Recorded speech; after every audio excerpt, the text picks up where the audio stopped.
Hello everyone, in this video I'll be showing you the best feat mods in Baldur's Gate 3's mod manager, and no, not the Expedition 33 feat, we're talking about features which you get at levels 4, 8, 12, sometimes 6, and 10.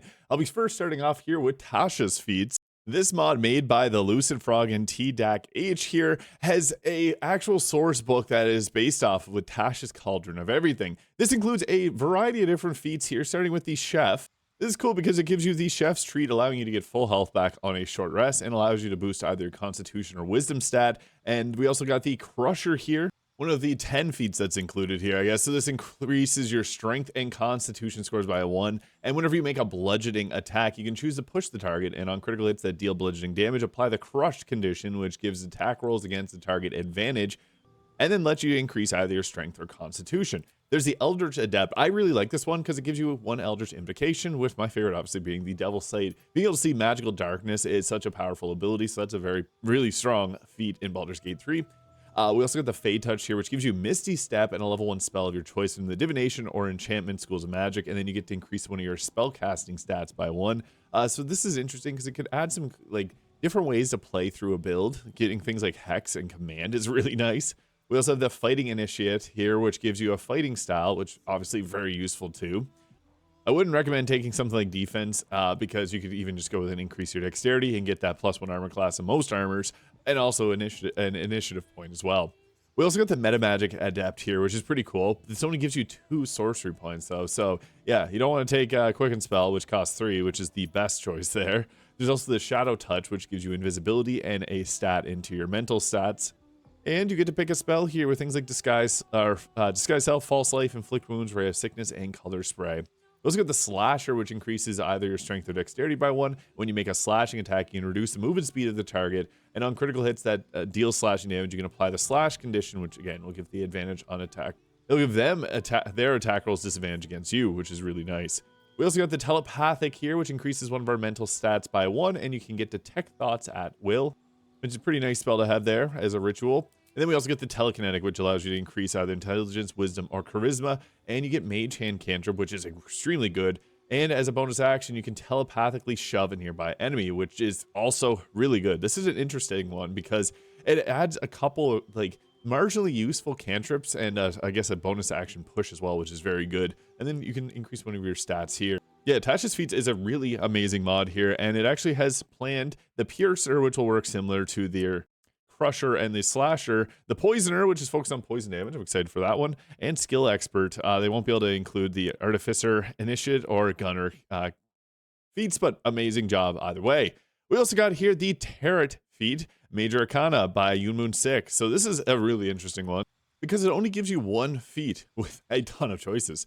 So you get to choose to increase one of your stats and one of the 22 Major Arcana here. So you got the Fool, which once per long rest, when you fail a saving throw, you can choose to succeed instead. The Magician here, whenever you expend a spell slot, there's a chance you regain it with a chance depending on what spell slot level that you're using. So 50% at level 1 up to 25% at level 6. The High Priestess here, whenever you deal radiant damage, you deal another radiant damage equal to your proficiency bonus.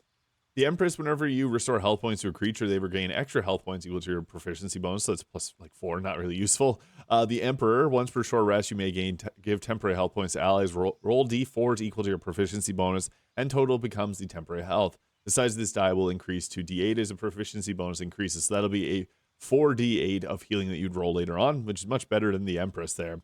The Hierophant reduces any magical damage by half your proficiency bonus. The Lovers there, whenever you choose a creature, you can give a bonus to its armor class equal to half your proficiency bonus, so +2 to AC. And when you remain within 3 meters of that creature, you also get that increase to your armor class. Chariot, increase your movement speed by 1.5 times until the end of your next turn and don't provoke opportunity attacks as a bonus action. The Tarot Strength, which gives you critical hit range increased by 1. The Hermit, whenever you're in lightly or heavily obscured areas, you become invisible to the start of your next turn. Wheel of Fortune, at the start of your turn, roll a d20. If the result is equal or lower than your proficiency bonus, you gain 1 additional action that turn. Pretty strong, yeah. The Justice, whenever a creature attempts to hit you with a melee attack, they take force damage equal to half your proficiency bonus. 2 points, not really worth it. The Hanged Man, you gain an additional reaction per round. That's nuts, really good, especially if you got Counterspell. Death, once per long rest, when you're reduced to 0, you come back up, cool. The Temperance, if you At half your health or less, you get equal healing equal to your proficiency bonus per turn. That can proc some gear, so that's kind of cool. The Devil, you're immune to being charmed or frightened, and whenever you inflict the charmed or frightened condition on a foe, they take psychic damage equal to your level. That's good because you can get the Illithid charm pretty easily. The Tower, when you cast a spell, does a wild magic surge, 15%. Love that. Love it. The Star, you're immune to the blinded condition. You can see through magical darkness. Really good. The Moon, when you're lightly or heavily obscured, you gain additional bonus to your saving throw equal to your proficiency bonus, similar to the Shar buffs. The Sun, when you're ever in a bright light, you get a 1d4 healing and a 1d4 radiant damage on top of our attacks. Very good. Judgment, whenever an enemy attacks and you miss, they take force. We have one of those earlier. I guess that's their Judgment and Justice are pretty similar. And then the World here, once per long rest, you can cause every other creature except yourself to become frozen time for 2 rounds. Pretty nuts.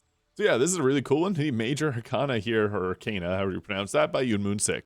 Well, the Mutation Feats here by Bale78 is interesting because it's the first feat mod to talk about feats and giving Shadowheart 11 toes. But with this one, it comes with a bunch of different feats, as you can see right here. Now, it starts off with the fourth wall breaker. Hey, I'm trying to play a game here. You know the plot. You read ahead and gain a bonus to 1d4 on all skill checks. On dealing damage to enemies, you can make the enemies fall to the ground laughing uncontrollably. You can see there a Deadpool reference. I did post a Deadpool build a long time ago, and this would be perfect for a Deadpool build because it does give you your physical stats here as well. Now, I will admit, a lot of these are pretty strong. So, yeah, you can gobble a foe's intellect. You get the ability to fly. The acid mutation here, whenever you deal acid damage, you inflict noxious fumes, which does 1d4 of acid damage. I just posted an acid damage focused build yesterday, if you want to check that out. I use all 4 acid spells in the game. But this also applies to corroding armor, which gives a -2 to the attack rolls. And a bonus action, you fire acidic energy missiles at an enemy. You're immune to acid damage. And when dealing acid damage, you get additional damage die. This is really cool because acid damage is just such an underutilized damage type. Did you know that the acid draconic sorcerer only gets access to chromatic orb for acid spells? Pretty crazy. The archer mutation here, shoot a foe with 2 additional targets within 9 meters, gain the key attack and the archery fighting style, which gives you +2 to armor class, and then the keen attack doubles your proficiency bonus when rolling ranged weapon attacks. We also got the armored mutation here, which increases your armor class by 2, and you gain 1 armor charge per character level, and damage reduced by the amount of charge remaining. Your armor regains charge on short or long rest. This just really makes you tanky. There's also the Beast mutation here, which gives you temporary health after casting Wild Shape. So if you wanted to play as a Druid, and 1d4 bonus to attack and damage rolls will shapeshifted. There's the Berserker, the buffing mutation here, which gives you guidance, extra bonus action. Cultivation mutation, a monk walks up to a hot dog stand and says, make me one of everything. So this one gives you 2 key points before every combat, and you ignore resistance to bludgeoning damage. There's a debuff mutation, which lets you squeal and make, it's basically like the Fowler Alluve. There's also a dark mutation here, which summons darkness clouds around you, which makes the enemy take damage. And then you can see in magical darkness, which is really strong. The drunken mutation here, if you want to play as the drunken master monk. Fire mutation, which will give you additional fire damage, and you're immune to it. And you add that 1d12 damage on top of your fire. The fireworks here, which lets you shoot off fireworks that do 2d6 damage. The ice, there's a lot of mutations. I'm not going to be able to go through all of these here without making this video under a couple hours. But this ice mutation here allows you to apply Encrusted with Frost whenever you deal cold damage. You're immune to ice. Ice surfaces don't make you slide. And you get that additional damage. So yeah, there's a lot of really cool feats in this mod. The Mutations feats here by Bale78. Now next up, this is a really fun one. The Lycanthropy feat here by Reginald25. This one is available on console as well. So this is a feat. There's also a ring that can, if you download this mod, you get the ring, so you can equip it without having to take this feat. This gives you the Curse of the Lycan here, so that gives you a bonus to your strength and dexterity, and lets you transform into a werewolf. And yeah, this is one of the few werewolf mods that is available on console, but really cool one. And I know a lot of people are interested in something like this. Kind of reminds me of the Skyrim werewolf quest, but getting a feat for it is a lot easier. Now, this is a massive mod. The features from D&D 5e Planescape by Bib Cordisan. This is a huge mod. There's actually not enough room on mod.io to keep every single piece of information, so you can check out the Nexus Mods version of this because, yeah, there's a lot. They've done so much with this mod, and I'll break down a bit of it here. So it only adds 4 feats, and I shouldn't say only because these all come with their own choices here as well. But this also adds in items to the game. It adds in new backgrounds for you to choose from. It adds in new deities. It adds in new spells, adds in new items. But yeah, there's so much more added into this mod than just feats. But I want to mention it here because I think this is a really good feat mod. So the 4 that you get are a Sound of the Outer Planes, a Planar Agent, Planar Wanderer, and Glitch character. So this one gives you resistance to a certain damage type and choice of a spell. Like this one gives you minor illusion, poison resistance, necrotic resistance, and bone chill, radiant resistance, and sacred flame, force resistance, and guidance, and psychic resistance, and mage hand. There's also the planar agent here, which gives you an increase to one of your stats here, and then you can also give yourself resistance to a physical damage type here, and increase armor class by 1 for a turn. The Baleful Scion, so if you damage a creature, you can deal an additional 1d6 necrotic and heal yourself for 1d6 and add your proficiency bonus to damage and healing rolls. The Agent of Order here, so if you damage a creature, you can deal an additional 1d8 of force damage and possibly restrain the target. This one here, once per turn on a critical hit or critical miss with an attack roll, you can randomly gain a chaotic effect for the current turn. In the Outlands Envoy, you gain Planar Misty Step to teleport and a Tongue Spell for conversations, which can be used once per short rest. There's also the Planar Wanderer here, so you got the Acid, Cold, and Fire. So with this, you gain resistance to the acid damage type or whatever damage type you pick, and the spell Portal Cracker, which lets you create 2 portals per turn or per short rest, which allows you to teleport between them, and you can choose the elemental damage type, fire probably being the best choice. And the glitch characters, you remember Strange Places and Strange Dives. It seems that not only you in the multiverse is an anomaly, other incarnations sometimes appear giving you bonuses, which makes it so sometimes other versions of yourself out in the multiverse form with you and give yourself a random buff. But yeah, there is a lot going on with the features from D&D 5e Planescape. It's available on console as well, so I highly recommend checking this mod out by Pib Cortisan. It's even in my favorite mods collection on Mod.io. And next up, we got Snafu's Feats here by Eclipse, ported by Eclipse, created by Captain Snafu from Nexus Mods, is ported over, which is amazing to see. This brings in some homebrewed feats, which are stronger than the vanilla ones, but they say it's not too overpowered. It's really cool. Some of them are similar to some of the feats already mentioned here, like giving yourself an extra reaction. This one gives you an extra bonus action, which is interesting because then you don't have to take the Rogue Thief. The Magic Nature, your cantrips only cost a bonus action. Cerebral Split, your cantrips can be applied to more than one target. School of Muscle, add the modifier of your chosen physical ability to the damage dealt with your cantrips. So that's great for if you're going with like a Blade Singing Wizard and doing like a dexterity build. The Power Will, when you're concentrating, improve your damage of Psychic Force or Radiant damage. Or Weave, when you're flanked or deal spells deal extra damage, and whenever you deal damage by weapon attack, you gain Arcane Acuity. So it's the Arcane Acuity helmet in a feat. Crazy. And whenever you deal spell damage, you gain 2 Arcane Synergy, which adds your spellcasting modifier onto the damage of your weapon attacks, which is great if you got like a 20 Charisma for +5 damage on your attacks. The difficulty class and attack rolls of your spells is +2. Great. Agile Thrower, add your Dexterity modifier to weapon throwing attack rolls. After throwing, improve your movement. So it's kind of like Tavern Brawler, but not as strong, obviously. Liberated Blade, once per turn. If your offhand is empty, you can let a melee weapon attack give advantage. Medic, +5 medicine skill and learn 2 healing spells. First Aid, once per round. When you heal someone with a spell, you get a medicine check. If you succeed, you get haste. Pretty cool stuff. Empty Offhand, you get a bonus action if you have an empty offhand, which is kind of funny because there's already another bonus action one. We also have Pursue Victory. If you reduce a target to 0 health, you gain haste, kind of similar to the Bloodlust elixirs. Bloodlust, once per combat, if you reduce a character to 0 health, your next attack roll must be a critical hit. Kind of different, not really the real Bloodlust. Iron Defender, at the start of your round, if there are 2 or more enemies within 3 meters, you gain a physical damage resistance this round, but movement speed -3 meters. Peak Attainment, when your health is over 85%, you deal slashing, bludgeoning, or piercing damage with 1d4 extra damage, and it'll bypass damage bonuses or reductions, so armor won't protect them. Master of Disguise, you learn Disguise Self, and whenever you're disguised, you gain Deception and Performance Proficiency, +2 armor class, and saving throw 1d4 bonus. Invisible Killer, when you get invisibility, you reduce the number you need to hit a critical hit by 5. That's a 25% increase your crit chance. Crazy. Arcane Guidance, once per round, when you deal damage with a ranged cantrip, you get a reaction. Use a reaction to deal main hand damage to the target. Crazy stuff. Iron Bow, your ranged weapon attack bypasses piercing resistance and adds your strength modifier to damage roll. Titan String Bow, and a feat. The Weakness Analysis, once per round after dealing a melee attack, make an investigation and insight check, and on each success, you make the target more easy to be hit.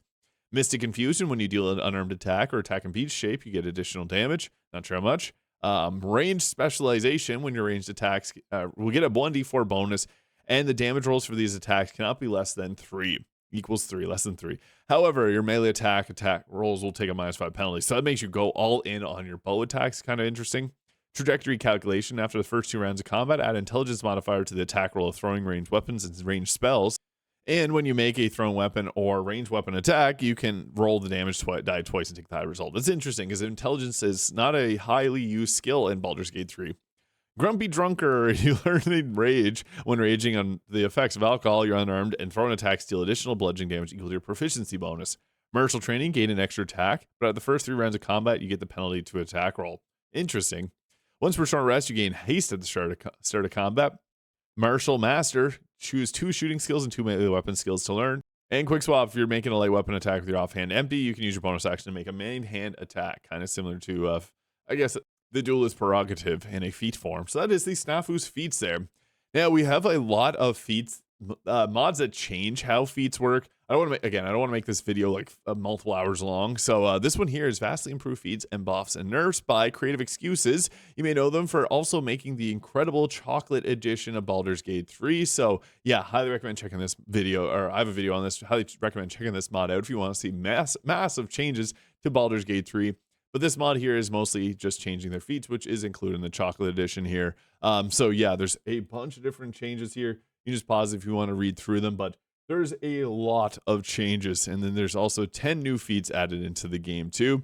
So yeah, there's a lot going on with this mod. Vastly improved feats.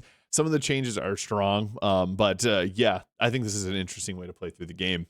And we also got the 2024 feats here by Marissa50. So this makes it somewhat match the 2024 Player's Handbook as close as possible. Obviously, can't fully match it as a video game. It's a little bit different than tabletop. It's meant to be used alongside Tasha's feats for implementing the feats. So yeah, this can be worked in conjunction with it. So again, you can pause here if you want to read through all the different changes to the feats here, as there's some pretty cool ones. And you also have like the Poisoner feat and things like that added in here. So yeah, I just want to highlight this one as well. There's one more of these with the Feat 2.0 by Babatron here. So this tries to give a wide variety of options for martials. So yeah, some pretty big changes to some of the feats here, like Great Weapon Master, which lets you add your proficiency bonus to damage on your weapon attacks with Great Weapon Master. And then it's also doubled if the weapon is a heavy weapon. It's kind of cool. And it also makes it so some of these feats have a prerequisite, similar to how it works in D&D. So you just can't take a bunch of different feats. You actually may have some that you personally cannot take here, which I think is a really cool mechanic, because yeah, you need like a charisma of 12. This is something that was going to be in Baldur's Gate 3 but didn't end up happening, so I think that's interesting. Most notably is a pretty big change to Tavern Brawler, which does still keep the damage strength modifier being added twice the damage, but not the attack roll, which means it's much more likely to miss now, which is a big drop to overall DPS. And when you successfully shove a creature, it'll knock them prone unless they succeed a strength saving throw +1 strength or constitution. So yeah, they remove the bonuses attack roll because that's obviously pretty overpowered. The Tavern Brawler is one of the strongest feats in the base game. So yeah, they make a bunch of different changes to the other feats in the game. So definitely worth checking out one of these 3. Again, there's just so many changes to cover in this video without making it too long. Now, some fun feats that I think are just kind of minor, but really cool. The cat form feat. I love cats, and I know there's a lot of people out there that like cats too. So this is a half feat, lets you transform into a cat at will with 6 varieties of cats by Pocket Bomb there. And then there's also the alert for D20 initiative. Now, I want to mention this one because I think it's really cool. It's also made by Paramanov, who made the Ancient Mega Pack mod. Incredible mod. But with the Adept, so this changes the alert feed. So the Baldur's Gate 3 base initiative die is a D4. That means with alert, which is a +5, if an enemy has no modifier to their dexterity, their highest they can roll is a 4, and you with alert will always go first. The D20 initiative die makes it so it's a bit more dynamic. I understand there's a reason that the D4 die is in Baldur's Gate 3. It's to reduce it from like your teammates moving at different initiatives, and they just try to streamline as much as possible. But with this alert feed for the D20 initiative here, you're able to get a +10. So it makes it better if you use that D20 initiative instead of the D10.